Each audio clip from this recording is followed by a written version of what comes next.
사무엘상 30장 1절에서 6절까지 말씀, 구약 459면입니다. 제가 봉독해 올려드리겠습니다. 다윗과 그의 사람들이 사흘 만에 시글락에 이른 때에 아말렉 사람들이 이미 네겝과 시글락을 침노하였는데 그들이 시글락을 쳐서 불사르고 거기에 있는 젊거나 늙은 여인들은 한 사람도 죽이지 아니하고 다 사로잡아 끌고 자기 길을 갔더라. 다윗과 그의 사람들이 성읍에 이르러 본즉 성읍이 불탔고 자기들의 아내와 자녀들이 사로잡혔는지라. 다윗과 그와 함께한 백성이 울 기력이 없도록 소리를 높여 울었더라. 다윗의 두 아내 이스라엘 여인 아히노암과 갈멜 사람 나벨의 아내였던 아비가일도 사로잡혔더라. 백성들이 자녀들 때문에 마음이 슬퍼서 다윗을 돌로 치자 하니 다윗이 크게 다급하였으나 그의 하나님 여호와를 힘입고 용기를 얻었더라. 아멘. 할렐루야. 복된 주일 예배에 잘 나오신 모든 분들을 주의 이름으로 사랑하고 축복합니다. 온 세대 위에 하나님의 은혜가 충만하기를 축복합니다. 우리 서로 축복합시다. 사랑하고 축복합니다. 참 잘 나오셨습니다. 은혜 받으십시오. 네. 우리 아이들 자기 얼굴 나오니까 좋아가지고 그렇죠? 앞에 또 우리 이남전도에 나오니까 또 아빠 얼굴 보인다고 또 빼꼼히 보는 모습 보았습니다.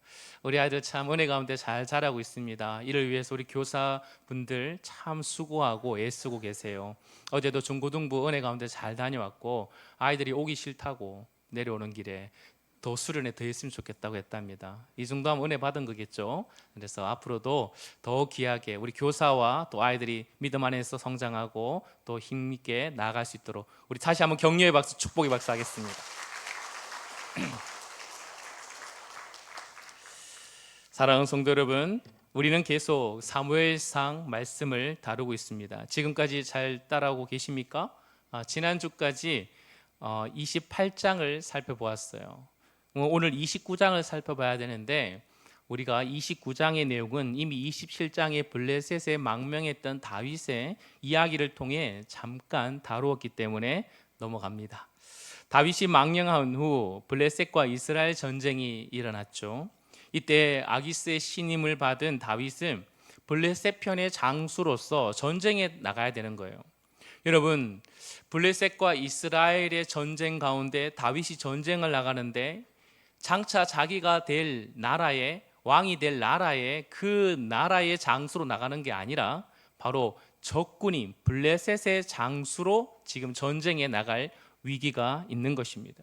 심지어 자신이 늘 고백했던 그 고백이 무엇입니까? 하나님께서 기름 부음 받은 자를 절대 내가 손대지 않겠다라는 그런 결단을 했던 다윗이었습니다. 그런데 만약에 블레셋 편에서 장수가 되어 이 전쟁에 나간다면 그는 분명히 그의 손으로 사울과 또 사랑하는 동력자 요나단을 죽일 위험이 있게 되는 것이죠. 이때 블레셋 왕의 부하들이 다윗과 함께 전쟁 나가는 것을 반대하게 됩니다. 저 사람은 우리의 원수이며 골리앗을 물리친 적군의 장수입니다. 이제 와서 이스라엘과 싸우는 전쟁터로 나가면 저 사람이 누구 편을 들지 알 수 없습니다. 아기스가 말합니다. 그래도 나에게 충성 맹세를 했다. 우리 편이다. 라고 그렇게 말했지만 부하들은 한사코 믿을 수 없습니다. 그렇게 결국은 바울이 이 전쟁에 나가는 것이 바로 멈추게 되는 일이 벌어지는 거죠. 하나님의 이 과정 속에서도 섭리하시고 다윗을 결국은 이스라엘의 왕으로 세우고자 하신 선하신 뜻을 이루어가고 있는 것입니다. 그게 바로 29장까지의 내용입니다. 다윗은 이제 전쟁에 나갈 수 없게 되니까 여러분, 다윗이 블레셋 아기스 왕을 통해서 얻은 땅이 어디입니까? 시글락이죠. 이제 다시 시글락으로 돌아옵니다. 사흘 만에 시글락에 돌아와서 이제 일어났던 사건이 오늘 30장의 이야기예요. 여러분, 30장 1절에서 3절까지 여러분 잘 말씀 보면 어떤 일이 벌어졌습니까? 다윗과 600명의 부하들이 가족과 아이들을 무방비 상태의 블레셋 장군, 블레셋 군대와 함께 전쟁터에 나갔던 것입니다. 그 사이에 그 사이에 이스라엘과 늘 앙숙이었던 아말렉 군대들이 쳐들어왔다는 거예요. 아말렉이 쳐들어와서 여자와 노예들 그리고 그의 가지고 있는 모든 물건을 약탈해서 가지고 가버렸습니다. 마을이 초토화되었습니다. 사흘 만에 다시 자신들의 진영으로 돌아왔는데 돌아와 보니까 아무도 없는 거예요. 마을은 초토화되어 있던 것입니다. 여러분, 그때 600명의 사람들은 비탄에 휩싸이게 되는 것이죠. 4절 말씀 한번 읽어볼까요? 4절 시작.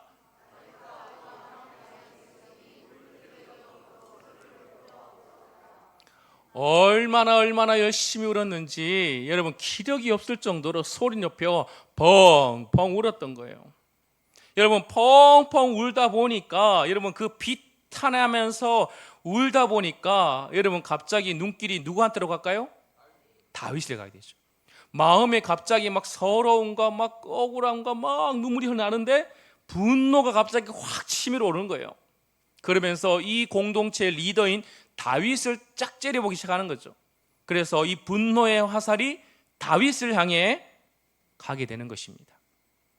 그래서 6절 상반절 말씀 보면 어떻게 됩니까? 분노가 고조하기 시작하고 그 화살이 다윗에게 쏟아지자 그 무리 안에서 다윗을 죽여버리자, 다윗을 돌로 쳐서 죽여버리자 하는 이야기가 한 사람, 두 사람 점점점 일어나는 거죠. 슬픔에 인해서 이성이 마비가 되어버렸어요.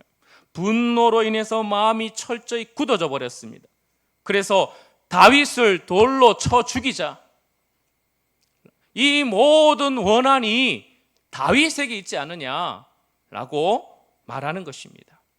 여러분, 유진 피터스의 말에 의하면 큰 재앙은 사람을 최선으로 만들든 아니면 최악으로 만든다라고 그렇게 말했습니다.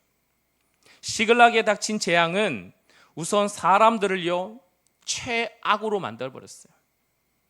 광야 생활 여러분 600명, 그 600명을 지도했던 사람이 다윗이었어요. 여러분 다윗과 함께 동행하는 삶이 힘들었죠. 쉽지 않아요. 그러나 그 동행함 속에 아름다움과 거룩함을 구별하는 일을 보게 되었습니다. 새로운 눈이 떠졌어요. 여러분 그 걸음 속에 다윗과 함께 가는 그 광야의 걸음 속에 하나님의 역사를 경험했습니다. 여러분 그 모인 사람들이 어떤 사람이라 그랬죠? 아둘람 공동체는 환난당한 자, 또 빚진 자, 또 어떤 자입니까? 마음에 원통함이 있는 자라 그랬어요. 세상에서 철저하게 실패와 낙심과 어려움과 그 많은 절망을 경험했던 사람들이 아둘람 공동체로 들어와서 다윗과 함께 생활하면서 결국은 하나님이 만들어 가시고 하나님이 빚어 가시고 아름답게 그 안에서 회복의 역사를 경험하게 만들었다는 것입니다. 서로 생판 모르는 초면인 사람들이 그 안에서 서로 교제가 일어나고 우정이 싹트고 사랑이 싹트고 그 안에서 아름다운 믿음의 공동체가 점점 세워져 가는 것이었죠. 때로는 한 걸음 두 걸음 가다가도 때로는 뒤로 물러날 때도 있었어요. 또 뒤로 물러날 때가 많았지만 그래도 한 걸음 더 갈 때가 있었다는 것입니다. 영성은요 천천히 더디게 그렇게 이루어지기 때문에 그런 걸음이 당연한 것이죠. 그렇게 아둘람 공동체는 거룩한 하나님의 군대요 하나님의 나라의 백성으로 성장하고 있었다라는 것입니다. 그런데 이번 아말렉이 쳐들어와서 자신의 아내와 자식들, 자신의 재물이 다 빼앗겨 버리니까 그들의 신앙마저 초토화되어 버린 것입니다. 위기 앞에, 결정적인 상황 앞에, 큰 재앙 앞에 그들이 선택한 것은 최악이었습니다. 아직도 성숙되지 아니한 그들 안에 있는 모습이 민낯이 드러나게 되는 것이죠. 우리도 그렇지 않나요? 우리도 함께 은혜 안에서 지어져 가고 회복되고 하나님을 향해서 그리스도에 닮아가는 은혜를 누리지만 여러분 결정적인 큰 어려움과 위기 앞에 우리는 어떤 자세를 취합니까? 고난이 찾아온다고 해서 성숙해지는 사람이 있는가 하면 무너지는 사람도 있다는 것이에요. 고난이 찾아온다고 해서 사람이 다 성숙한 건 아니더라고요. 고난이 찾아오면 신앙이 완전히 무너지고 결국은 떠나버리는 사람들을 종종 보게 됩니다. 여러분은 어느 쪽이십니까? 다윗은 이런 큰 고난 속에 최악의 선택이 아니라 최선의 선택을 하게 되죠. 다윗은 이런 비탄함 속에 분노가 자신을 향해 쏘고 있을 때, 자신을 향해 돌을 들고 있을 때 그는요 어떻게 했습니까? 그는 믿음의 자세를 취하는 거예요. 우리 6절에 다시 한번 말씀을 한번 읽어볼까요? 6절 말씀입니다. 시작. 백성들이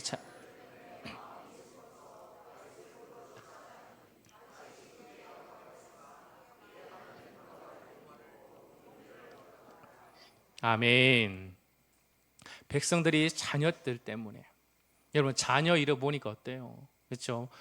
얼마나 그 마음의 비통함은 이해는 되지만 여러분 그런 가운데 돌로 치려고 하자 다윗이 변명하지 않아요. 핑계하지 않아요. 다윗은 누구에게 찾아갔습니까? 하나님께 찾아갔습니다.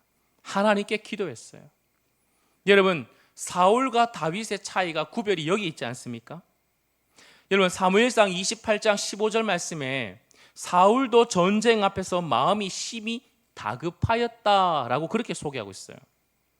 여러분 위기 앞에 마음이 다급한 건 사울이나 다윗이나 똑같아요. 여러분 신자나 불신자나 어떤 위기 앞에 마음이 다급해지는 것은 똑같다는 거예요. 그런데 여러분 사울을 보십시오. 여러분 사울은 한 나라의 왕으로서 이 전쟁 앞에 여러분 대책이 없으니까 절망해 버립니다. 그래서 그가 해결한 것이 뭐냐면 과거로 돌아가자. 과거로 돌아가는 수밖에 없다. 그래서 그는 신접한 여인에게 찾아가서 무당을 찾아가서 누구를 불러일으키죠? 사무엘입니다. 오늘의 절망은 어찌 보면 어제의 실패의 원인이 있다고 생각했기 때문에 그는 과거로 돌아가서 그것도 잘못된 방법으로 무당해 가지고 사무엘을 불러일으키는 그런 모습이에요. 절망스러운 만큼 사무엘에게는 내일이 보이지 않았던 것이에요. 그런데 여러분 오늘 다윗은 어떻습니까? 실패와 위기와 고난 속에 다급한 마음이 있지만 그 마음을 가지고 누구에게 간다고요? 하나님께 나가는 거예요. 과거에 연연하지 않아요. 과거에 매이지 않습니다. 그는 앞으로 나를 통해 일하실 이 위기 속에서 하나님이 일하실 것을 기대하며 하나님 앞에 나가는 거예요. 여러분 우리가 그런 자세가 필요한 것입니다. 다급한 마음은 누구든지 올 수 있습니다.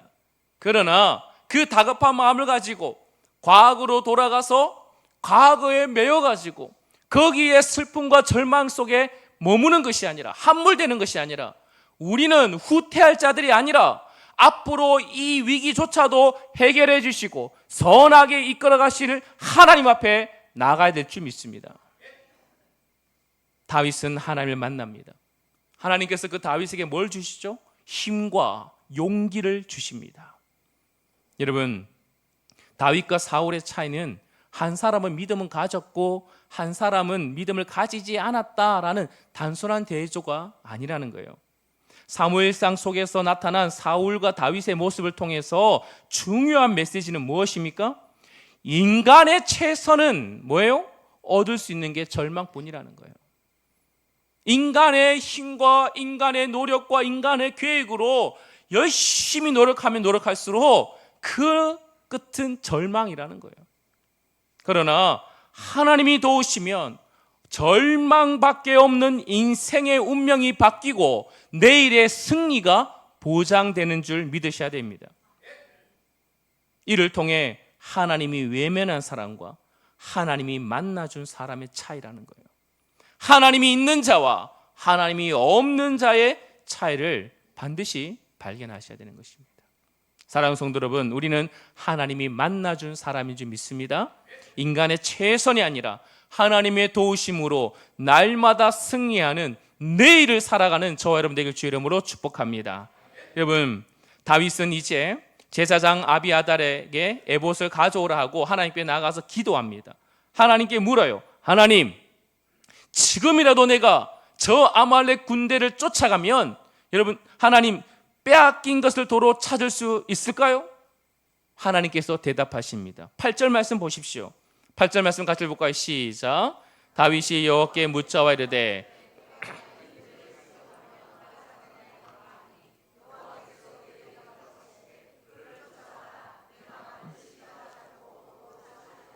아멘. 쫓아가라. 반드시 따라잡고 도로 찾으리라. 하나님으로부터 힘과 용기와 믿음과 소망을 가지게 되는 것이죠. 여러분, 다윗은 응답받고 계획을 세워서 이제 길을 떠납니다.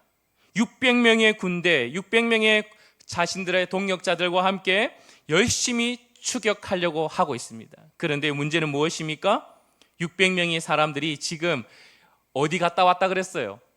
블레셋의 전장터까지 갔다가 사흘길을 갔어요. 사흘길을. 사흘길을 갔다가 다시 돌아왔어요. 그러니 이들이 지쳤어요? 안 지쳤어요? 지쳐 있었습니다. 여러분, 그리고 열심히 이제 그럼에도 불구하고 분발해서 가는데 약 24km 정도 열심히 시글락에서 떨어진 부솔 시내까지 거기까지 갔어요. 어쨌든. 그런데 그곳에서 문제가 일어나는 것이에요. 3분의 1 정도 되는 한 200명의 부하들이 털썩 주저앉는 것입니다. 못 가겠습니다.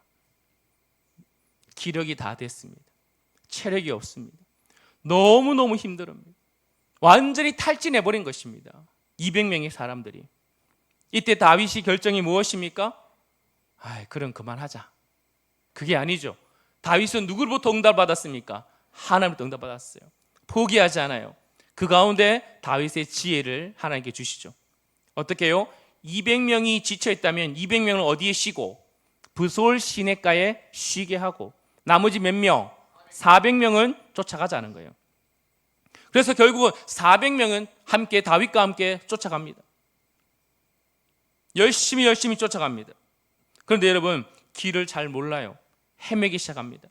깊숙이 황량한 그 지역을 찾는데 보이지 않는 거예요.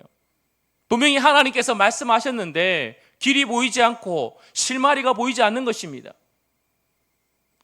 점점 헛수고라는 생각이 쫙 들 쯤에 여러분, 누구를 만나게 합니까? 그렇죠. 애굽의 한 소년, 반쯤 죽은 채 버려진 애굽 소년을 그 앞에, 다윗의 일행 앞에 딱 만나게 하십니다.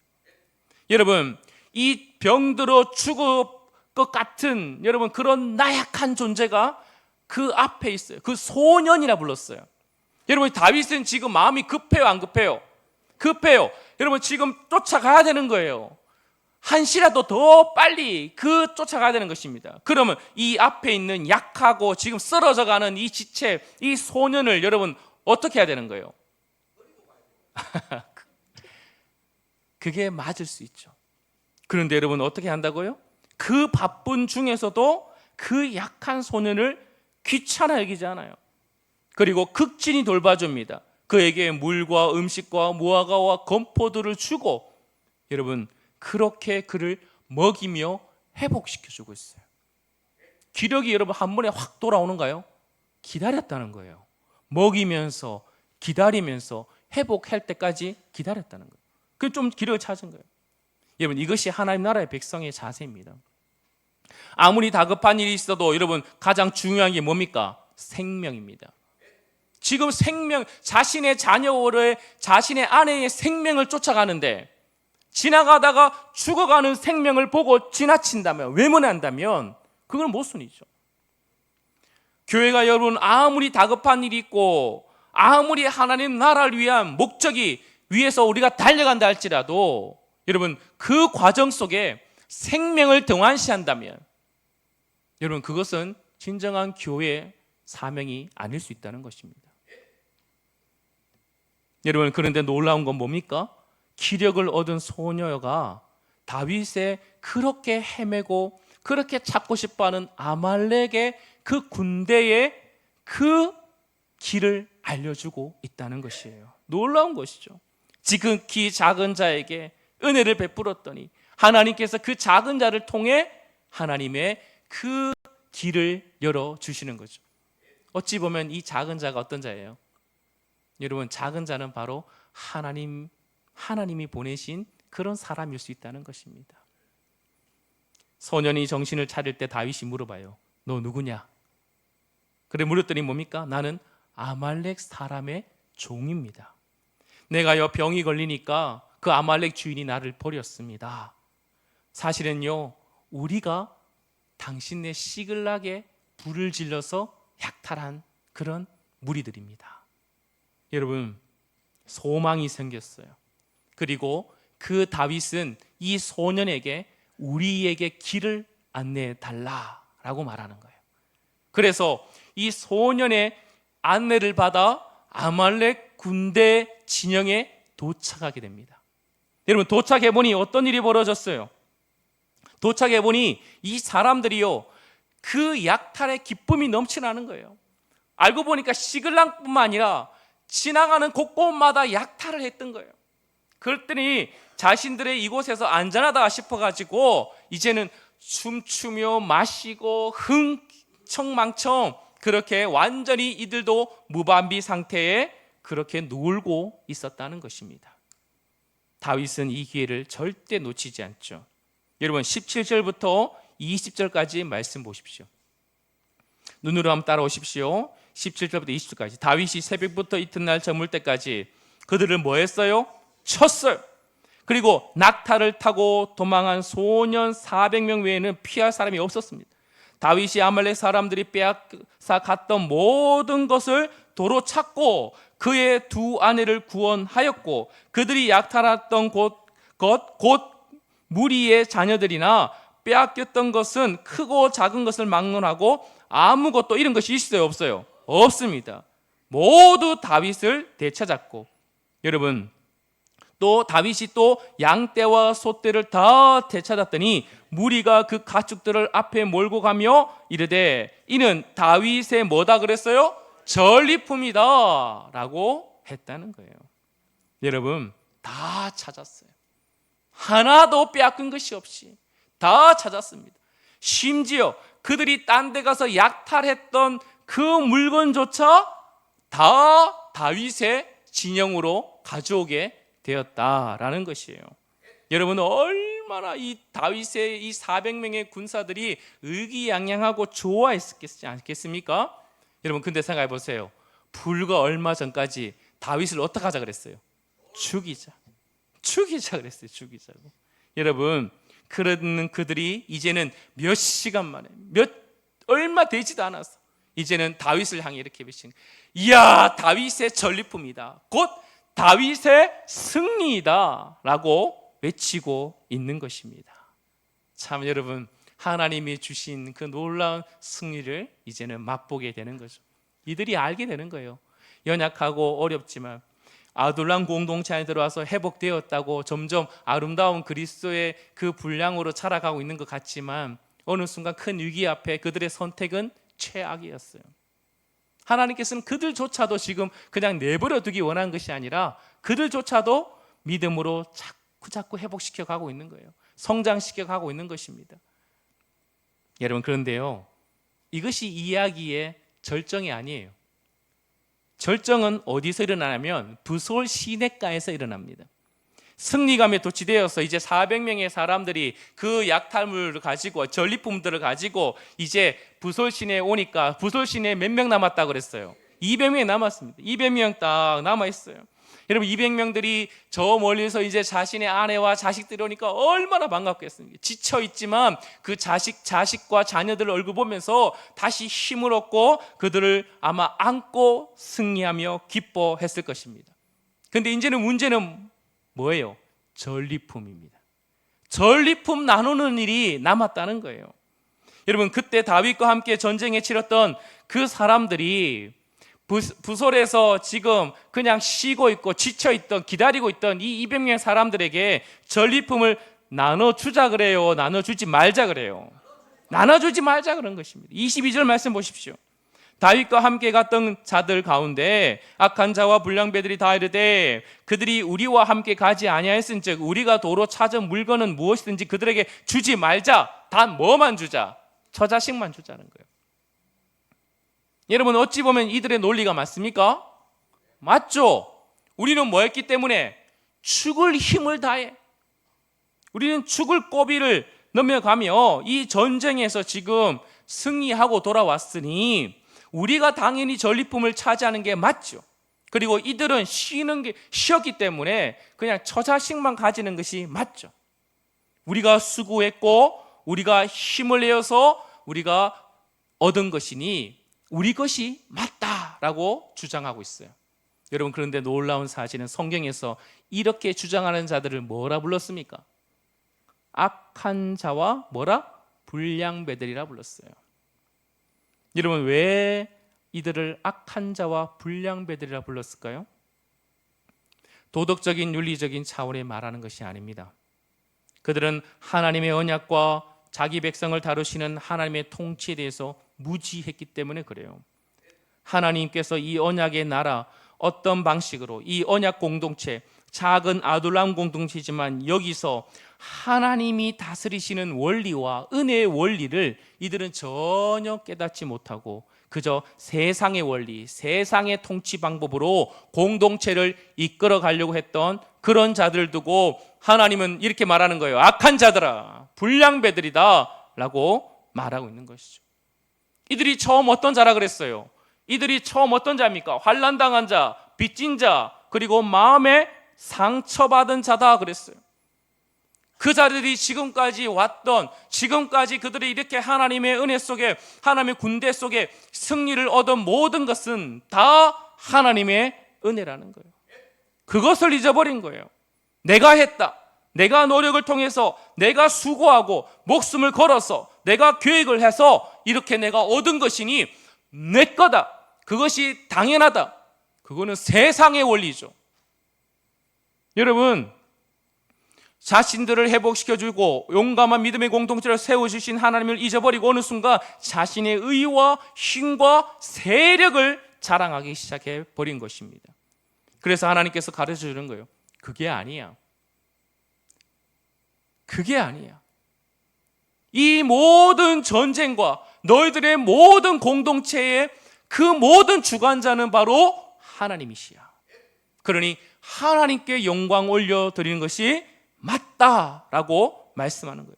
이들에게 이 전쟁 속에서 쟁취한 전리품조차도 하나님의 것이에요. 사실은 그 하나님께 온전히 올려드리는 것이 맞다라는 것이에요. 이 정신을 망각한 자들이 바로 뭐라고요? 악한 자와 불량배들이라는 거예요. 이때 다윗이 나서죠. 다윗이 23절과 25절 말씀 보면 뭐라 얘기합니까? 나눠주자, 나눠주지 말자. 나눠주자. 23절 말씀 같이 읽습니다. 시작.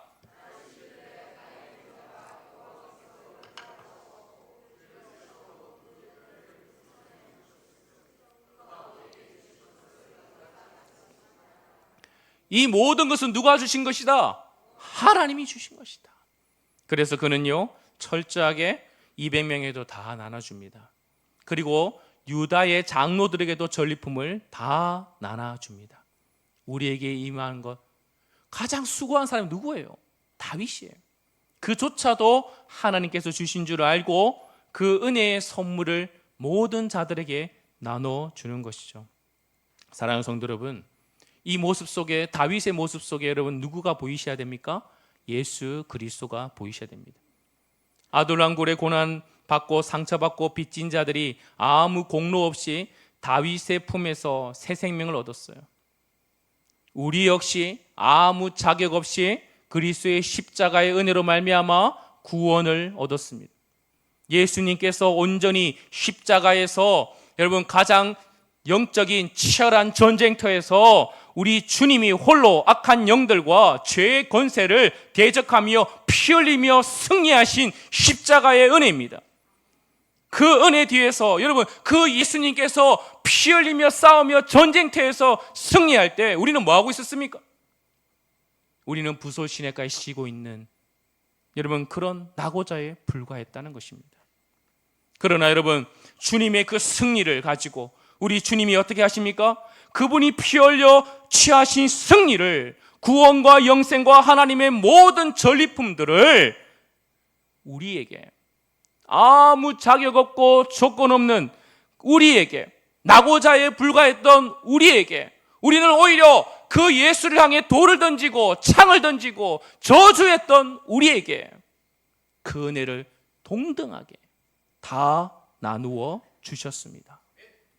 내가 더 많이 노력해서, 내가 더 의로워서 받은 것이 아니에요.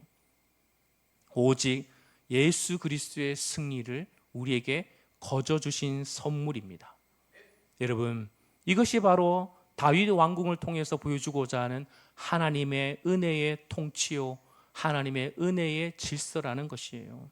사랑하는 성도 여러분, 그럼 우리 어떻게 살아야 될까요? 이 은혜를 받은 우리가 어떻게 살아야 할까요? 내 공로, 내 권리 좀 내려놓으십시오. 은혜의 눈으로 서로 바라보셔야 됩니다. 교회 공동체, 우리가 아둘람 공동체 아닙니까? 여러분, 우리가 이곳에서 내가 저 사람보다 더 수고했지, 내가 더 기여했지, 여러분 은근히 자기를 주장하고 있습니까? 다윗과 함께하는 400명의 사람들처럼 저 사람은 한 것이 없으니까 줄 것이 없다라고 그렇게 정죄하고 있지는 않습니까? 여러분, 우리가 본래 자격 없는 자들인데도 하나님이 거저 주신 은혜의 전리품을 우리가 받고 있음에도 불구하고 우리가 자꾸 내 것, 내가 취했다, 내가 노력해서 내가 가지게 되었다 라고 주장하고 있다면 여러분 그거 내려놓으셔야 됩니다. 은혜의 눈으로 하나님이 거저받은 것을 감사하고 그 거저받은 것을 서로 나눌 수 있는 은혜의 공동체가 바로 우리 서문교회가 되기를 소망합니다. 흘려보내셔야 됩니다. 흘려보내셔야 돼요. 지금도 여러분 어찌 보면 우리 안에서 부솔 시냇가에 여러분 쓰러져서 인생의 무게와 마음의 상처 속에, 질병 속에 힘겨워하며 주저앉고 있는 우리의 동역자들이 있을 수 있다는 것입니다. 그들에게 여러분 어떻게 해요? 은혜를 여러분 흘려보내야 되죠. 이곳이 부솔 시냇가가 되어서 하나님의 은혜의 그 사랑을 담고 구석구석에 여러분들이 그 은혜 받은 자로서 그들에게 다시 한번 은혜를 흘려보낼 수 있는 믿음의 공동체가 될 때, 사랑의 공동체가 될 때 우리 안동선문교회는 더욱더 하나님 나라의 그 아름다운 모형으로 세워질 줄 믿습니다. 부솔 시냇가의 은혜가 여러분 마음껏 흘러갈 수 있는 그 하나님의 은혜의 원리만이 흘러갈 수 있는 우리 안동선문교회 되기를 주의 이름으로 축원드립니다. 우리 이 시간에 성찬을 시작하도록 하겠습니다.